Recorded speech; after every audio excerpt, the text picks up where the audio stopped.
isn't but tasty. Yeah, people say run, don't walk away. Yeah, she's sweet but a psycho, a little bit psycho. At night she's screaming, mama, mama, mama.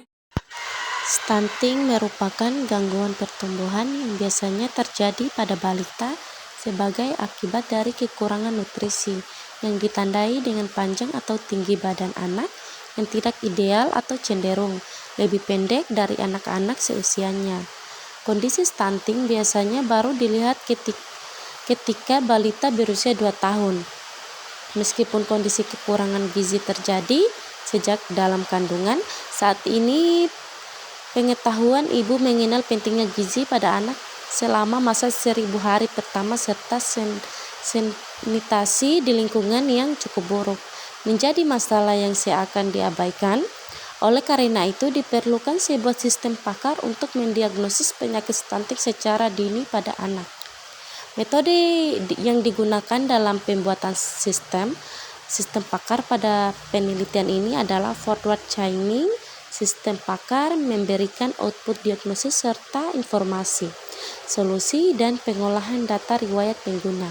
Sistem pakar yang dikembangkan dapat membantu masyarakat dalam mendiagnosis penyakit stunting secara mudah dan cepat, di mana sistem menghasilkan akurasi ketepatan sebesar 91%. Tujuan penelitian. Penelitian ini bertujuan untuk membangun sebuah sistem pakar yang dapat membantu mendiagnosis penyakit stunting pada balita secara dini.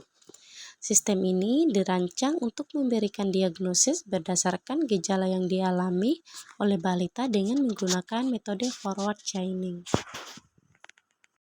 Selanjutnya, hasil penelitian. Sistem diuji menggunakan 100 data dari Dinas Kesehatan Polewali Mandar. Hasil diagnosis dari sistem dibanding dengan diagnosis dari pakar. Hasilnya menunjukkan bahwa sistem memiliki tingkat akurasi sebesar 91%. Terdapat 9 kasus yang tidak sesuai, umumnya karena kesamaan parameter antara kategori tidak stunting dan masalah hormon. Materi selanjutnya yaitu kelebihan dan kekurangan. Kelebihannya ada 3. Yang pertama, sistem mudah digunakan oleh orang awam. Yang kedua, akurasi diagnosis tinggi. Yang ketiga, tidak memerlukan keahlian medis.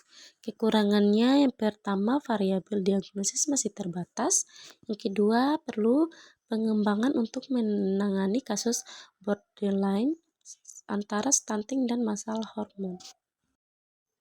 Kesimpulannya, secara umum, diagnosis penyakit stunting berhasil diimplementasikan dalam bentuk sistem pakar yang dibangun dengan metode forward chaining berdasarkan 3 variabel, yaitu jenis kelamin, panjang badan, dan memori belajar, serta hasil diagnosa yang dibagi menjadi 3, yaitu stunting, tidak stunting, dan masalah hormon.